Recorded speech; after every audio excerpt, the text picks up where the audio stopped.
Greetings, the chosen. The instant others stop challenging you isn't because you were mistaken. It's because they finally understand you were operating several moves in front of them, and chasing you down became a dangerous game. That instant, when it occurs, feels unusual. The space around you doesn't erupt. Nobody applauds. There's no theatrical response. What unfolds instead tells a far more revealing story. Dialogues grow shorter, laughter quiets, replies come slower. Suddenly, the most vocal personalities in the environment develop an intense fondness for quiet. Not from inner peace, but because their internal calculations finally caught up, and the results were unfavorable. Here is a truth few ever voice. Research in the field of cognitive science reveals that when a person encounters an individual whose logical processing reliably exceeds their own, the brain initiates a defense mechanism similar to social retreat. The initial response isn't awe, it's withdrawal. The intellect doesn't debate what it cannot outmaneuver. It pulls back, reconsiders, and frequently falls silent. That isn't pride. That's the nervous system engaging in self-preservation. And this is precisely where our account begins. Because this isn't about you suddenly demonstrating anything. You didn't enter the space declaring your intellect. You didn't showcase vocabulary or hijack discussions. You did something considerably more disturbing. You remained watchful, composed, and exact. While others were caught up staging brilliance, you were quietly linking pieces, spotting trends, and allowing people to expose their own strategies without interruption. You weren't rushing to talk because you didn't need the spotlight.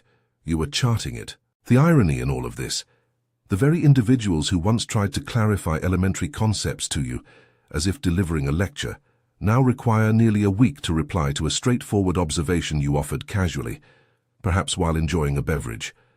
The certainty they once carried has evaporated, replaced by uncomfortable pauses, and let me think about that. In other words, a system reboot is underway. What shifted wasn't your capability. What shifted was their understanding. The pieces finally linked. They understood you weren't fortunate, quiet, or uninvolved. You were deliberate. You weren't sluggish. You were selective. And once that understanding landed, speaking turned risky. Because when an individual perceives the full landscape, every superfluous action becomes a vulnerability. This is what unfolds when people finally accept they're encountering an authentic mind. Not a noisy one, not a flashy one, but one too risky to overlook. The quiet that followed wasn't respect or harmony. It was a reset.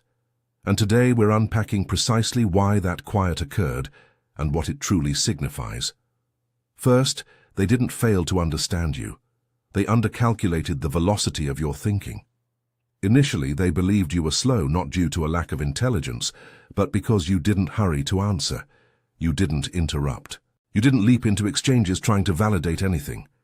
In a society conditioned to confuse velocity with intelligence, your stillness was interpreted as emptiness. They occupied that quiet with conclusions. They spoke above you. They simplified things around you. They thought they were in the lead. What they failed to realize is that you were absorbing everything at once, not simply the words, but the current beneath them. Not only the circumstance, but the structure forming underneath. While they were responding in real time, you were running mental projections. You were observing how individuals behave when they feel assured, endangered, or reckless. You weren't slow, you were meticulous. This is where the change took place. One day, without announcement, you responded. Not with emotion, not theatrically, just precisely. You connected fragments from separate moments they didn't even recall sharing. You addressed the actual matter instead of the loudest one. And instantly, the atmosphere shifted. The same individuals who once dismissed you realized you had been present the whole time, gathering information, making sense of it quietly. That recognition hits deep. It's uncomfortable to accept that someone you looked down on wasn't trailing you. They were leading, simply navigating differently. Your intellect didn't race for recognition, it waited for certainty. You can support this work through the link in the pinned comment with a coffee, a donation, or becoming a member of our community. By doing so, you become part of Jesus' plan to save souls who are still stuck in fog. Every seed turns into light that fights against darkness. If you water others, you will be watered yourself. When they noticed that your answers came less frequently, but struck exactly where they needed to, their assurance fractured. Quiet followed, not because you controlled the space, but because they required time to catch up mentally. Conversations slowed. They became careful with their words. The jokes stopped landing. They weren't puzzled by you anymore. They were recalculating their position around you. The truth is, rapid thinkers don't always speak rapidly. Profound thinkers don't always speak much. And when people finally understood that your stillness wasn't absence, but processing capability, they stopped speaking carelessly. Not from admiration, but from self-awareness. They undercalculated your velocity because they were gauging it by volume, and once they discovered the difference, everything shifted. Second, your composure confused them because brilliance doesn't appear as a performance. They were anticipating you to display it. The impressive vocabulary, the theatrical tone, the constant need to be noticed and heard, that's what they were conditioned to label as intelligence. So when you remained composed, relaxed, nearly unmoved by the chaos around you, they didn't read it as confidence. They interpreted it as deficiency. They assumed if you genuinely knew something, you'd hurry to demonstrate it, but you didn't perform. You didn't embellish your thoughts or compete for attention. You spoke plainly when you spoke at all. You allowed moments to pass without occupying them, and that disturbed people more than arrogance ever managed. Composure in a turbulent environment appears suspicious to those who depend on reaction. The truth is, performance frequently serves as compensation. People perform intelligence when they need reassurance that they still possess it. They talk rapidly, interrupt, over-explain, and dominate the space because quiet makes them uneasy. You didn't share that unease. Your composure wasn't detachment or tedium, it was mastery. Over time, they began noticing something troubling. When things went wrong, you didn't panic. When plans shifted, you adapted quietly. When others debated, you listened. And when you finally spoke, your words arrived clean and practical, not emotional or scattered. You didn't escalate situations, you resolved them. That's when the bewilderment set in. They couldn't categorize you. You didn't match the loud, the smart, or the insecure smart categories they grasped. You weren't attempting to win debates or seize attention. You appeared more invested in outcomes than credit. That kind of composure exposes how much of their own intelligence was tied to being observed. Eventually, they recognized your calmness wasn't passive. It was deliberate restraint. You weren't absent from the moment, you were beyond it. You didn't need to react because you already understood where things were heading. And once they saw that, their conduct changed. People grow quiet around composed intelligence because it eliminates their advantage. You can't compete with someone who isn't competing. You can't out-talk someone who doesn't need to talk. So the space adjusted. Voices lowered. Movements became deliberate. Not because you demanded authority, but because your composure made everything else seem superfluous. Third, you resolved problems they hadn't even recognized as problems yet. While everyone else was occupied responding to the obvious, you were already several moves ahead. They were entangled in minor issues, quarreling over details that carried no weight, debating answers that overlooked the path. Meanwhile, you were scanning for patterns, grasping the underlying system, and identifying fractures before they became visible. The difference is subtle, yet devastating. Most people address symptoms, but you address causes. That's why when you finally spoke, it hit like a detonation. You didn't offer a solution to what they were complaining about. You offered a solution to what they hadn't even identified as an issue. That sudden clarity is jarring. People aren't accustomed to thinking in layers that profound. They expect responses at the surface, not a blueprint for what's coming. And when that occurs, quiet follows naturally. It isn't fear or reverence. It's the abrupt awareness that they were behind the curve without even realizing it. What makes it even more unsettling is that you weren't showing off. You didn't dramatize your insight or emphasize your foresight. You didn't need to. The outcomes spoke for themselves. People can dispute visible errors, but they can't dispute answers that anticipate hidden breakdowns. The realization crept in slowly, seeping into their thinking. While they were busy playing checkers, you were playing chess, several moves ahead with multiple scenarios considered and prepared for. This variety of intelligence disrupts ego quietly.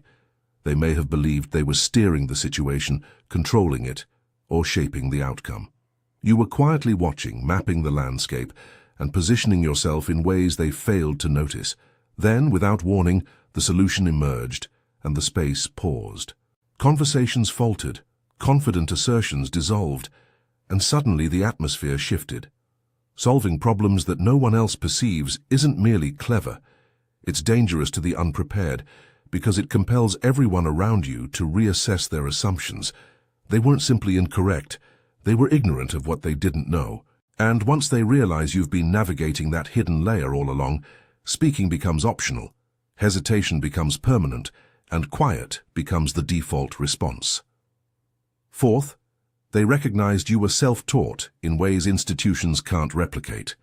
They assumed intelligence came with a diploma, a title, a certificate neatly framed on a wall. That's the world they inhabit. Rules, curricula, schedules, and frameworks that dictate what intelligence appears like. You didn't follow their blueprint. You acquired knowledge differently.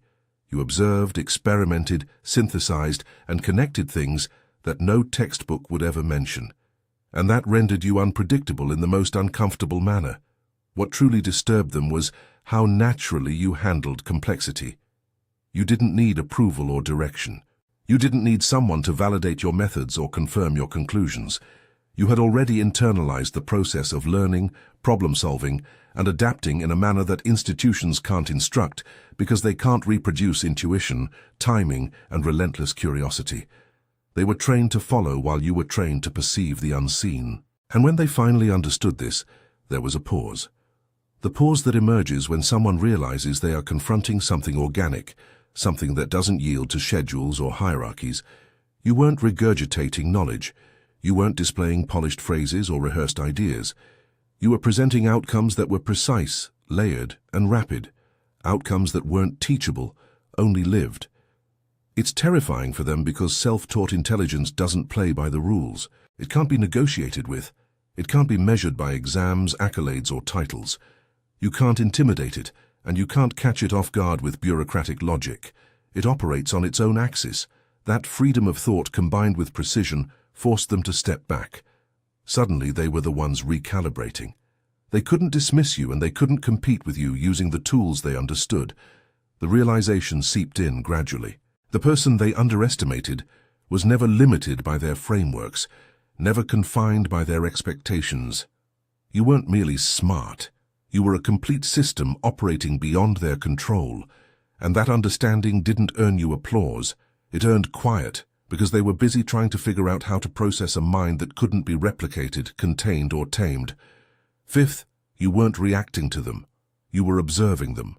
They thought they were shaping you, guiding your responses and steering the dialogue.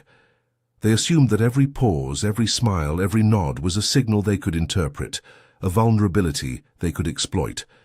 What they didn't realize is that while they were occupied performing, you were watching. Every word, every gesture, every inconsistency was being catalogued, examined, and archived. You weren't engaged in their game. They were engaged in yours without recognizing it. Observation is a distinct form of power. It doesn't demand attention. It doesn't generate noise. It quietly gathers information that becomes ammunition later. You were detecting patterns in behavior, the subtle ways people attempt to assert authority, and the blind spots they depend on to feel secure. By the time they understood how much you had grasped, you had already anticipated their next moves. You didn't need to challenge them directly, because your awareness rendered their actions irrelevant. You can support this work through the link in the pinned comment, with a coffee, a donation, or becoming a member of our community. By doing so, you become part of Jesus' plan to save souls who are still stuck in fog. Every seed turns into light that fights against darkness. If you water others, you will be watered yourself. That's why the silence struck so forcefully. When they finally noticed you weren't reacting, it wasn't because you were indifferent. It was because you were several steps ahead. You were always composed because you already understood where things were heading. You weren't distracted by ego or emotion, so their attempts to provoke, impress, or confuse you fell flat. Their energy, their intensity, and their assumptions became visible to everyone else in a way that exposed their own insecurities. Observation creates an invisible leverage. They realized too late that they had been performing on a stage you designed without touching a single prop. You weren't aggressive, you weren't manipulative, you simply understood more. And your understanding altered the entire dynamic. When they finally connected the pieces, they didn't respond immediately. Silence became their only safe option, because acknowledging your insight meant admitting they had been outmaneuvered without a fight. Being observed in this manner is uncomfortable because it removes the illusion of control. You were never reactive. You were omnipresent, calculating, and precise. And that quiet mastery doesn't require words to dominate a space. It doesn't request recognition. It leaves people staring, speechless, and quietly recalibrating, realizing that they've been playing catch-up the entire time without even knowing it. Sixth, your restraint revealed discipline, not fear. They assumed you were holding back because you didn't react the way they anticipated. They thought quiet meant hesitation or weakness, and they tested it, pushing boundaries, dropping challenges, attempting to provoke an overreaction. What they failed to understand is that every pause, every measured response, every quiet moment was intentional. You weren't passive, you were disciplined. You weren't controlling your words because you were afraid. You were controlling them because you understood the weight of action and the cost of misstep. Restraint is frequently mistaken for submission, but it's the opposite. It's power concentrated, contained, and ready. While they were performing, reacting, and burning energy on proving points, you were conserving yours, waiting for the exact right moment to act or speak. And when you did, it struck precisely where it mattered. That's why their confidence faltered. They thought the space was theirs to dominate, only to realize they had been playing into your timing all along. Your discipline made them uncomfortable because it exposed how little control they actually possessed. People enjoy operating under the illusion that noise and movement equal influence. But restraint reveals the truth. Influence comes from understanding, patience, and precision. Your calmness wasn't absence, it was preparation. Your quietness wasn't ignorance, it was calculation. And when they finally witnessed the results of your restraint, the shock didn't come from what you did say. It came from what you didn't say until it was most effective. That's when they fell silent.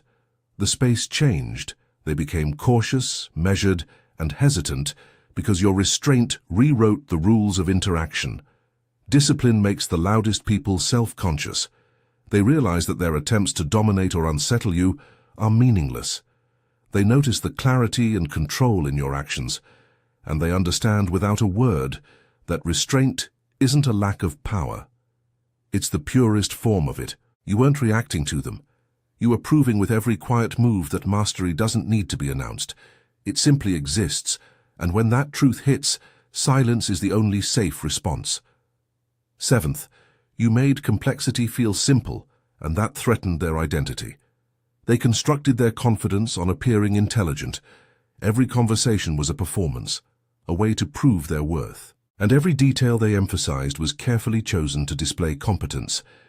That's why when you took a tangled problem, broke it down effortlessly, and explained it clearly without drama, their sense of superiority cracked. It wasn't just that you solved the issue, it was that you made them feel unnecessary in a space they thought they controlled. Simplicity from intelligence is more unsettling than confusion, because it exposes insecurity without even raising your voice. You didn't overcomplicate things to impress anyone. You didn't need the approval of the loudest voices in the room.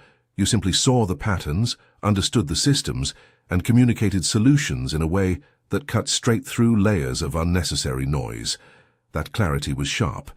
It revealed where people were struggling, not because they lacked effort or education, but because they had constructed their identity on complexity itself.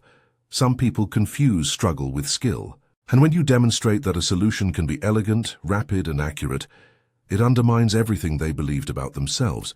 The threat isn't to their intellect, it's to their ego, their self-perception, and their place in the hierarchy they've relied on for confidence. They notice the gap immediately. The room shifts, comments falter, jokes land awkwardly. Suddenly the energy they were counting on to dominate evaporates, replaced by silent reassessment. You don't need to prove superiority. The act of simplifying complexity accomplishes it for you. they begin to realize that they've been playing checkers in a game of chess. Their systems, their carefully constructed arguments, their attempts to appear capable, all of it looks fragile in contrast to your effortless clarity. They may attempt to argue, to complicate, to reclaim authority, but deep down, they know it's useless. The identity they constructed around appearing intelligent cannot compete with the quiet power of someone who understands without struggle, and that's why silence follows. Not fear, not awe. Simple recognition that someone else operates on a level where complexity bows down, leaving them to process, adjust, and quietly recalibrate without ever saying a word. Eighth, they realized you weren't competing. You were operating on a different axis. They believed they could measure you the way they measure everyone else, using the same rules, the same metrics, the same ego-driven benchmarks.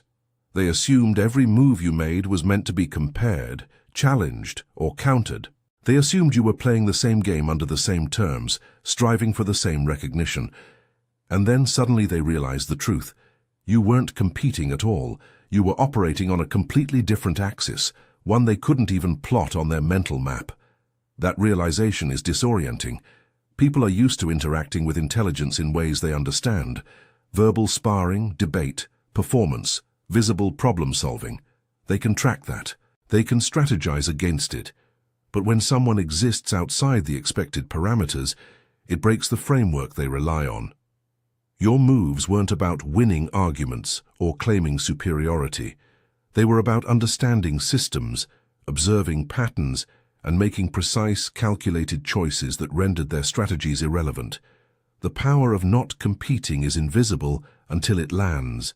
You didn't attempt to dominate the room or assert control. You didn't respond to provocations. You didn't need validation or applause. And that's precisely what threw them off.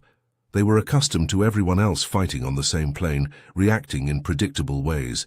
And now there was a presence they couldn't manipulate, anticipate, or outmaneuver. They had to pause, adjust, and consider their position, not because you compelled them to, but because your clarity made their games meaningless. Operating on a different axis isn't merely intelligence, it's freedom. It's immunity to the petty dynamics that control most interactions. When people finally see it, the quiet is immediate. There's no argument, no outburst, no attempt to reclaim control, because they recognize that you aren't on the field they're playing. You've already moved sideways beyond their influence. The shock isn't in your actions, it's in their realization that the rules they live by don't apply to you. That insight doesn't just earn quiet respect. It forces hesitation, recalibration, and ultimately silence. They aren't ignoring you. They are acknowledging that competing is irrelevant. You exist in a dimension of thought and strategy they can perceive but cannot touch, and that truth transforms the room entirely. Ninth, you didn't seek validation, which exposed their dependency on it. They spent so much time trying to impress, to dominate, to secure approval, that they assumed everyone else was playing the same game. They thought recognition, applause, or agreement was the currency of intelligence and influence. They didn't realize that you weren't interested in any of that. You didn't need nods, claps, or validation to confirm your understanding or your worth. You operated independently of their metrics, and that made them uncomfortable in ways they couldn't name. When someone doesn't seek validation, it exposes a truth most people avoid. Their confidence is fragile. They realize their authority, influence, and self-perception are constructed on external reinforcement. And when you appear calm, accurate, and unaffected by their attempts to manipulate or impress you, their entire framework collapses silently. They can no longer rely on the reactions of others to feel secure, because the one person who doesn't respond the way they anticipate is already operating from a different plane. That silence that follows isn't admiration. It's panic disguised as pause. It's the sudden awareness that their ego, which has guided so much of their conduct, doesn't apply here. You didn't need to convince anyone of your intelligence. You didn't need to prove yourself. And that lack of dependence highlighted their own dependency. Your independence made them reevaluate every interaction, every assertion, every attempt to assert control. It compelled them into a position of caution they weren't used to. By not seeking validation, you also reclaimed control over the narrative. You weren't bound by perception. approval, or expectation. Your actions, your words, your insight carried weight because of their accuracy and impact, not because they were recognized or praised. People who once tried to dominate or influence you now found themselves pausing, analyzing, and recalibrating quietly. The reality is stark. When someone operates free from the need for validation, it unmasks those who depend on it. Your self-sufficiency isn't arrogance, it's power. And when people finally perceive that you don't require their approval, they don't respond with noise. They respond with silence because their usual tools no longer work. And that moment of realization is uncomfortably revealing. 10th, your questions disrupted narratives they were invested in protecting. They constructed their world on stories, small truths dressed as certainty, assumptions dressed as expertise, and opinions dressed as facts. Those narratives weren't random. They were carefully constructed to make them feel in control, intelligent, and untouchable. They thrived in environments where no one challenged the scripts they depended on. And then you arrived asking questions that weren't confrontational, but precise enough to pull at threads they didn't want anyone to notice. Your questions weren't designed to attack. They weren't loud, aggressive, or performative. They were surgical. One carefully placed observation, one unexpected inquiry, and suddenly the foundation they were standing on began to wobble. People get defensive when their stories are questioned because those stories aren't just narratives, they're identity. When someone exposes gaps without drama, the response is almost always silence. It's not that they're intimidated, it's that their mental armor is cracking and they don't know where to start patching it. What made it more disorienting is that your questions highlighted patterns they had overlooked. They noticed connections they didn't want to see, contradictions they had been ignoring, and inconsistencies they had rationalized. You weren't telling them they were wrong. You were showing them that their narrative was incomplete, unstable, and far less reliable than they believed. That subtle exposure is terrifying because it doesn't invite debate. It forces reflection. And reflection doesn't always have a quick answer. Once they realized what was happening, the energy in the space shifted. Conversations stalled, confidence faltered. They became cautious with every word because every statement now risked revealing more of the cracks in their narrative. They understood, sometimes unconsciously, that continuing their usual conduct could expose them further. Silence became the natural response, a shield against their own unraveling. You didn't break them with noise or force. You did it with clarity and precision. The questions weren't the weapon. The awareness they triggered was. By challenging the narratives people rely on, you forced them to confront truths they weren't ready to face. And in that confrontation, they discovered there was no safe way to respond. So silence became the only option, loud in its implication. 11th, they understood your intelligence was inconvenient, not decorative. Most people expect brilliance to be ornamental. They imagine it as something that complements their environment, something to admire from a distance, like a trophy or a polished accessory. That's the variety of intelligence they're comfortable with, visible, impressive, and harmless. What they didn't anticipate from you is that your intelligence isn't meant to decorate the room. It's functional, relentless, and refuses to compromise.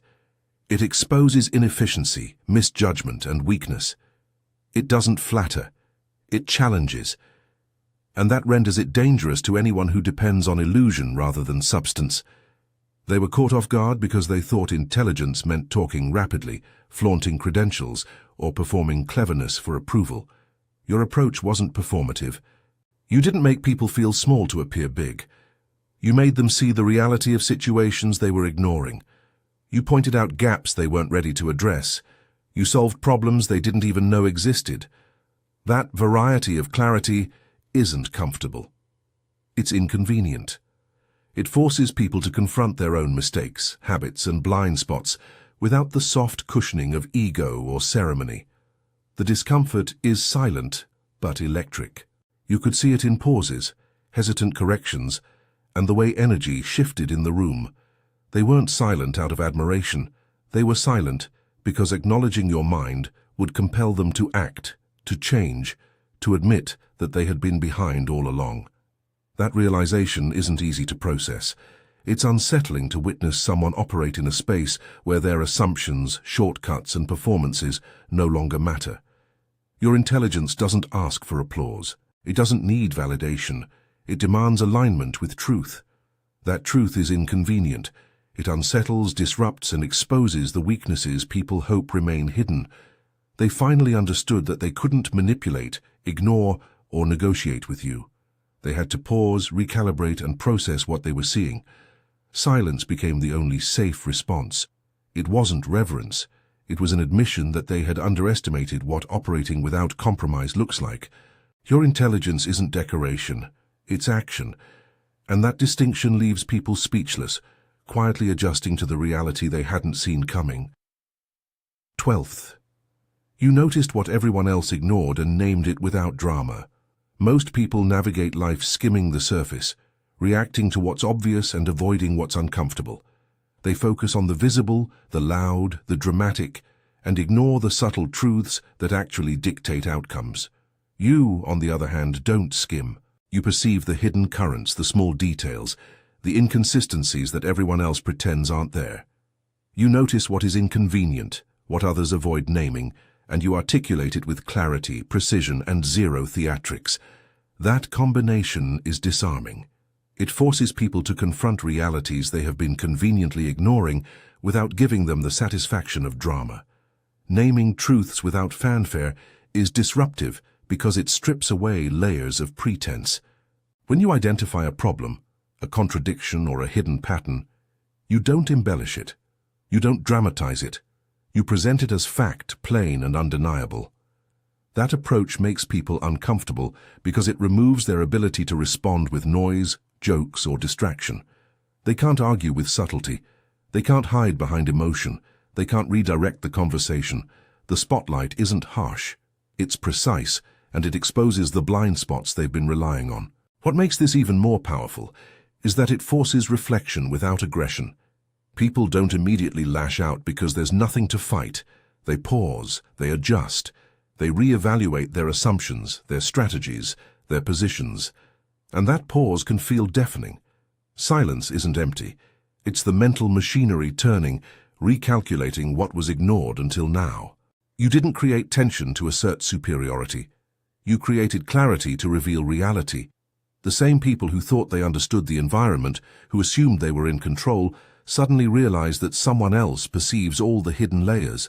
They may smile, nod, or even continue the conversation as if nothing happened.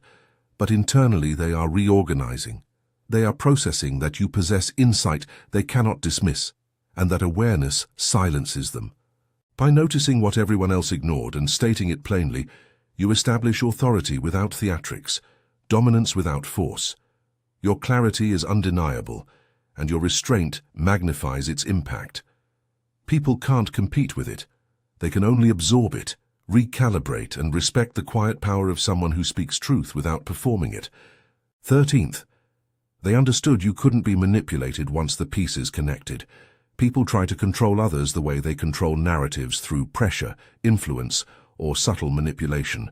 They assume everyone reacts predictably, that vulnerabilities are universal, and that charm, argument, or fear can bend people to their will. They didn't account for you. By the time they realized the pieces were connected, any attempt to manipulate you had already failed silently. They saw, often too late, that their usual tactics had no effect. You weren't resistant. You were untouchable because you already understood the framework of their intentions, the patterns in their conduct, and the consequences of their moves. Once someone realizes you can't be manipulated, the energy in a space shifts instantly. They no longer feel in control, and control is what most people cling to like oxygen. They try to recover by talking more, pressing harder, or asserting authority. But it's too late. You aren't reacting emotionally or predictably. You aren't engaging in the tug-of-war they expected. The air grows heavy with realization. They've been attempting influence against someone who has already mapped the entire system. The beauty of this understanding lies in its silence. You don't need to call it out. You don't need to prove it with words or actions. The mere awareness of their failure to influence you is sufficient to alter the dynamic. Suddenly, hesitation replaces confidence. Calculated moves replace impulsive ones, and they speak less because every word risks exposure. Silence becomes their shield. Your inability to be manipulated isn't about stubbornness or ego. It's about awareness. You see the structure, you see the motives, and you see the endgame before they even recognize it themselves. That clarity dismantles their leverage, and leverage is all they possessed. When the pieces connect and people realize they can't bend you, the space falls quiet. It's a quiet born not of fear but of recalibration, a recognition that you exist outside their influence. They were playing a game they didn't know you understood fully, and by the time they realized it, it was too late to change anything. Their silence is the echo of a power shift they cannot articulate. 14th, they went silent because acknowledging your genius would force self-reflection. There's a moment when people finally connect the pieces, when the realization hits that they've been underestimating someone all along. That moment isn't easy for them because it demands a confrontation they weren't prepared for with themselves. Your intelligence, your calmness, your precision, it doesn't just exist in isolation. It reflects everything they've ignored, misjudged, or failed to see. To recognize your genius is to admit their own mistakes, their oversight, their assumptions, and that truth is uncomfortable. Silence becomes the natural reaction, because speaking would compel them to confront a reality they've been avoiding. Acknowledging someone else's brilliance challenges ego. It compels them to ask, where did I go wrong? Why didn't I see this before? How could I have misjudged someone so completely? Those aren't easy questions to answer out loud. They don't fit into casual conversation. They don't come with applause or reassurance. Your presence alone, precise and unshaken, highlights gaps in their perception and understanding, and people instinctively retreat rather than face that discomfort. Their silence is heavy, but it's not emptiness. It's recalibration. Every word they might have said now risks exposing their own blindness, their miscalculations, their overconfidence. They were loud when they assumed power. Now they are quiet because power doesn't exist. They aren't just realizing your skill. They are realizing the cost of having underestimated it. The truth is, your genius doesn't demand recognition. It operates quietly, effectively, and relentlessly. It compels people to confront themselves without a single raised voice. When the pieces connect, it's jarring. People are left alone with the realization that they misjudge someone whose intellect moves on a level they can barely comprehend. And in that space, silence becomes safer than speech. They go quiet, not because they respect you. They go quiet because recognizing you fully would demand they confront uncomfortable truths about themselves. That is the power of a mind that operates independently, deliberately, and with clarity. Your brilliance compels reflection, and reflection is rarely easy. Silence in this case speaks louder than any word ever could. When you step back and observe it all, it becomes clear why the silence happens. It's not random, it's not fear, and it's not respect. It's the natural response of people who realize too late that they were measuring you by their standards, trying to predict you with their tools, and controlling you with assumptions that never applied. Every pause, every delayed reaction, every hesitant word is a reflection of them recalibrating, trying to make sense of someone who operates beyond their comprehension. You weren't loud, flashy, or aggressive. You were precise, observant, disciplined, and intentional.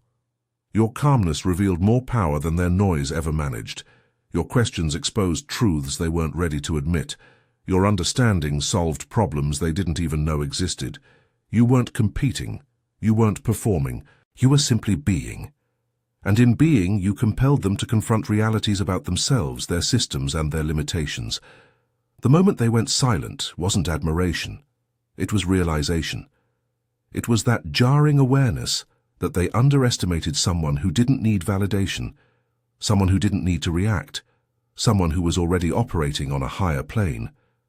They witnessed clarity, self-sufficiency, and discipline in action, and it rendered their noise irrelevant. They witnessed intelligence that didn't need performance, solutions that didn't need explanation, and precision that didn't need applause. Every assumption they had about you crumbled, and there was nothing left to say. Silence became their shield, their pause, their way of processing the fact that they had been behind all along without even noticing. And that is the power of a mind that refuses to be ordinary, predictable, or contained. That is what makes people pause. That is what makes people reconsider. That is what leaves them speechless. Every subtle observation, every calculated pause, every act of clarity becomes louder than any argument, any rebuttal, or any attempt to manipulate. You don't just move through the room, you transform the room. And that is the reason the silence exists, because you are operating on a level most people cannot comprehend, and their recalibration cannot be rushed.